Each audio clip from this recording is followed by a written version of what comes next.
بسم اللہ الرحمن الرحیم۔ السلام علیکم دوستو، آج ہم آپ کو ایک ایسا واقعہ سنانے جا رہے ہیں جو کربلا کے بعد کا ہے۔ یہ واقعہ اتنا انوکھا اور دل کو چھو لینے والا ہے کہ آپ ہر لفظ کو محسوس کریں گے۔ یہ کہانی ہے حضرت زینب رضی اللہ تعالیٰ عنہ اور ان کے بچوں کی، جو کربلا سے شام تک کے سفر میں مظلومیت اور ہمت کا پیغام لے کر چل رہے تھے۔ اگر آپ کو یہ ویڈیو پسند آئے تو لائک ضرور کریں، کمنٹ میں اپنی رائے دیں اور ہمارے چینل کو سبسکرائب کرنا نہ بھولیں۔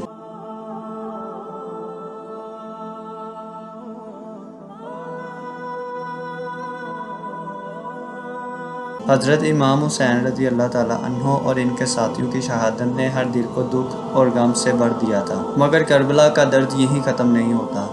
حضرت زینب رضی اللہ تعالیٰ عنہ امام حسین رضی اللہ تعالیٰ عنہ کی بہن کو قید کر کے عورتوں اور بچوں کے ساتھ شام کی طرف لے جایا گیا۔ حضرت زینب رضی اللہ تعالیٰ عنہ کی ہمت اور جذبات کا یہی وہ سفر ہے جو آج ہم آپ کو سنانے جا رہے ہیں۔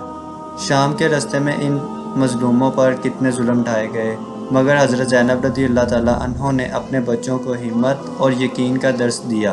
ان کا ہر قدم ان کی مظلومیت اور صبر کی کہانی بیان کرتا تھا۔ کربلا کے بعد جو لوگ زندہ بچ گئے تھے انہیں قید کر لیا گیا۔ یہ قافلہ جس میں حضرت زینب رضی اللہ تعالیٰ عنہ، امام زین العابدین اور امام حسین رضی اللہ تعالیٰ عنہ کے چھوٹے چھوٹے بچے شامل تھے، ان کو شام کی طرف روانہ کیا گیا۔ راستے میں ان پر بہت ظلم و ستم ہوا، مگر حضرت زینب رضی اللہ تعالیٰ عنہ نے کبھی اپنے حوصلے اور ہمت کو کمزور نہیں ہونے دیا۔ جب یہ قافلہ کوفے پہنچا تو حضرت زینب رضی اللہ تعالیٰ عنہ نے وہاں خطبہ دیا۔ ان کا خطبہ اتنا درد اور جذبات سے بڑا تھا کہ وہاں کے لوگ بھی رونے پر مجبور ہو گئے۔ انہوں نے وہاں کے حکمران ابن زیاد کو اس کے ظلم پر شرمندہ کیا۔ حضرت زینب رضی اللہ تعالیٰ عنہ نے اپنے خطبے میں امام حسین رضی اللہ تعالیٰ عنہ کی شہادت کا ذکر کیا اور ان کے مقصد کو بیان کیا۔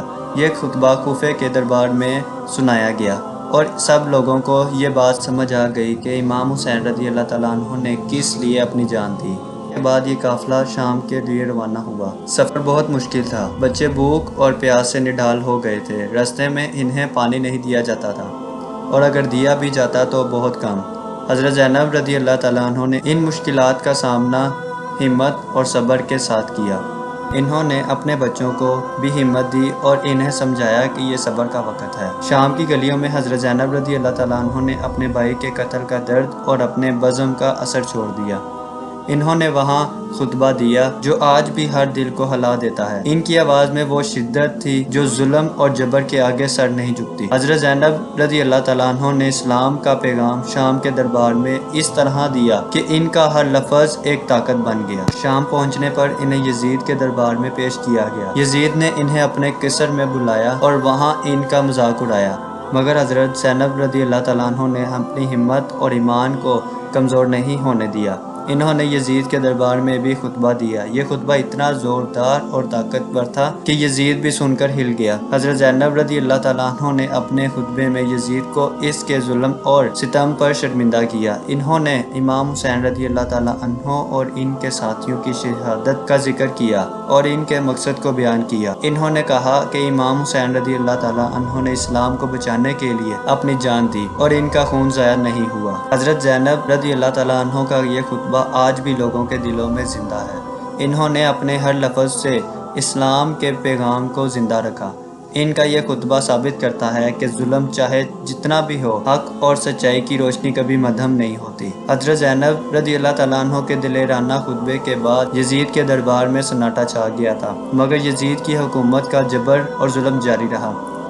اس کے بعد اسیران کربلا کو قید خانے میں رکھا گیا۔ حضرت زینب رضی اللہ تعالیٰ عنہ اور ان کے ہمراہ قافلے کے لوگ، جن میں حضرت امام زین العابدین رضی اللہ تعالیٰ عنہ بھی شامل تھے، قید میں بھی صبر اور استقلال کی مثال بنے رہے۔ امام زین العابدین رضی اللہ تعالیٰ عنہ کی بیماری اور ضعیفی کے باوجود انہوں نے اپنے عزم کو کبھی ڈگمگانے نہیں دیا۔ قید خانے میں حضرت امام زین العابدین رضی اللہ تعالیٰ عنہ مسلسل عبادت اور دعا میں مشغول رہتے تھے۔ ان کا ہر لمحہ خدا کی یاد میں گزرتا تھا۔ انہوں نے اسیران کے دلوں میں امید کی کرن زندہ رکھی۔ حضرت زینب رضی اللہ تعالیٰ عنہ بھی اپنے تمام تر مشکلات کے باوجود ان کا حوصلہ بلند رکھتی تھی۔ ایک رات قید خانے میں ایک عجیب واقعہ پیش آیا۔ حضرت امام زین العابدین رضی اللہ تعالیٰ عنہ کی دعا کے دوران ایک نورانی روشنی قید خانے میں پھیل گئی۔ یہ روشنی اس قدر تیز تھی کہ ہر اسیر کی آنکھیں کھل گئی اور انہوں نے اس روشنی میں خدا کی قدرت کا ایک منظر دیکھا۔ اس روشنی کے ہر دل کو تسکین اور حوصلہ بخشا اور سب نے محسوس کیا کہ ان کے مصائب کا خاتمہ قریب ہے۔ اس روشنی کے واقعے کے بعد اسیران کربلا کو محسوس ہوا کہ ان کی رہائی کا واقعہ قریب آ رہا ہے۔ کچھ دن بعد یزید کے دربار میں ان کی رہائی کا حکم صادر ہوا۔ حضرت زینب رضی اللہ تعالیٰ عنہ اور حضرت امام زین العابدین اور دیگر قیدیوں کو رہا کر دیا گیا اور ان کو مدینہ واپس جانے کی اجازت مل گئی۔ جب حضرت زینب رضی اللہ تعالیٰ عنہ اور حضرت امام زین العابدین مدینہ واپس پہنچے تو وہاں کے لوگوں نے ان کا استقبال کیا۔ مدینہ کی گلیاں ان کے حق میں نعروں اور آنسوؤں سے بھر گئی تھی۔ حضرت زینب رضی اللہ تعالیٰ عنہ اور حضرت امام زین العابدین نے مدینہ کے لوگوں کو کربلا کا واقعہ اور اسیرانے کی مصیبتوں کے بارے میں بتایا۔ حضرت امام زین العابدین نے مدینہ میں اپنی عبادات اور دعاؤں کا سلسلہ جاری رکھا۔ انہوں نے کربلا کے واقعے کو لوگوں تک پہنچانے اور حق و باطل کے فرق کو واضح کرنے کا عزم کیا۔ ان کی عبادتیں اور دعائیں لوگوں کے دلوں کو ہدایت اور حق کی روشنی فراہم کرتی رہیں۔ مدینہ واپسی کے بعد حضرت زینب رضی اللہ تعالیٰ عنہ اور حضرت امام زین العابدین نے وہاں اپنی زندگی کو نئے عزم اور حوصلے کے ساتھ گزارنے کا عزم کیا۔ مدینہ کے لوگ ان کے استقبال کے لیے بے تاب تھے اور ان کی آنکھوں میں آنسو تھے، کیونکہ وہ جانتے تھے کہ کربلا میں ان کے ساتھ کیا کچھ ہوا ہے۔ مدینہ واپسی کے بعد حضرت زینب رضی اللہ تعالیٰ عنہ اور حضرت امام زین العابدین رضی اللہ تعالیٰ عنہ نے اپنے گھر کو ایک مرکز بنا لیا، جہاں لوگ ان سے ملنے اور کربلا کے واقعے کو سننے آتے تھے۔ یہ گھر ایک ایسی جگہ بن گیا تھا جہاں لوگ آ کر اپنی مشکلات کا حل پوچھتے اور حضرت زینب رضی اللہ تعالیٰ عنہ اور حضرت امام زین العابدین کی دعاؤں کا سہارا لیتے۔ حضرت زینب رضی اللہ تعالیٰ عنہ نے مدینہ میں اپنے واقعات کو لوگوں تک پہنچانا شروع کیا۔ انہوں نے خواتین کو جمع کر کے کربلا کے واقعات اور امام حسین رضی اللہ تعالیٰ عنہ کی قربانی کے حقیقت کو بیان کیا۔ ان کی باتوں میں ایسا اثر تھا کہ ہر سننے والا دل کی گہرائیوں سے متاثر ہوتا تھا۔ حضرت امام زین العابدین نے مدینہ میں اپنی علمی اور روحانی کاموں کا آغاز کیا۔ انہوں نے لوگوں کو دینی تعلیمات اور کربلا کے واقعات کو صحیح طرح سے بیان کیا۔ ان کا درس اور ان کی دعائیں لوگوں کے دلوں کو سکون اور حوصلہ بخشتی تھی۔ مدینہ میں قیام کے دوران حضرت زینب رضی اللہ تعالیٰ عنہ اور حضرت امام زین العابدین نے ایک تعلیمی نظام بنایا جس میں لوگوں کو دین اسلام کی حقیقی تعلیمات سے آگاہ کیا جاتا تھا۔ انہوں نے خاص طور پر نوجوانوں کو کربلا کا واقعہ اور انہیں حق اور انصاف کے لیے کھڑا ہونے کی ترغیب دی۔ حضرت امام زین العابدین کی دعائیں اور عبادتیں لوگوں کے دلوں میں ایمان کی قوت پیدا کرتی تھیں۔ ان کا ہر لمحہ خدا کی یاد میں گزرتا تھا اور وہ لوگوں کو بھی یہی درس دیتے تھے کہ ہر مشکل وقت میں اللہ کی طرف رجوع کرنا چاہیے۔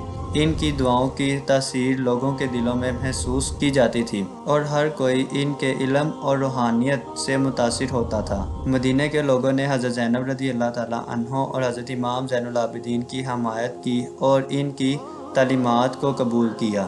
انہوں نے کربلا کے واقعات کو یاد رکھا اور حضرت امام حسین رضی اللہ تعالیٰ عنہ کی قربانی کو ہمیشہ یاد رکھا۔ مدینہ میں ایک نئی روح پیدا ہو گئی تھی اور لوگ حق کے لیے کھڑا ہونے کا عزم کر چکے تھے۔ یہ واقعہ ہمیں یہ سکھاتی ہے کہ حق کی راہ پر چلنا کبھی بھی آسان نہیں ہوتا، مگر ایمان اور عزم کی طاقت ہر رکاوٹ کو پار کر سکتی ہے۔ حضرت زینب رضی اللہ تعالیٰ عنہ اور حضرت امام زین العابدین کی زندگیوں کی مثالیں ہمیں یہ سکھاتی ہیں کہ ہمیں ہمیشہ حق کی طرف رجوع کرنا چاہیے اور ہر ظلم کے خلاف آواز اٹھانی چاہیے۔ ہماری دعا ہے کہ اللہ ہمیں بھی ان کی طرح صبر، ہمت اور ایمان عطا فرمائے، آمین۔ اگر آپ کو یہ ویڈیو پسند آئی ہے تو برائے کرم اسے لائک کریں، اپنے خیالات کا اظہار کمنٹس میں کریں اور ہمارے چینل کو سبسکرائب کریں تاکہ ایسی مزید واقعات پہنچا سکے۔ شکریہ۔ اللہ حافظ۔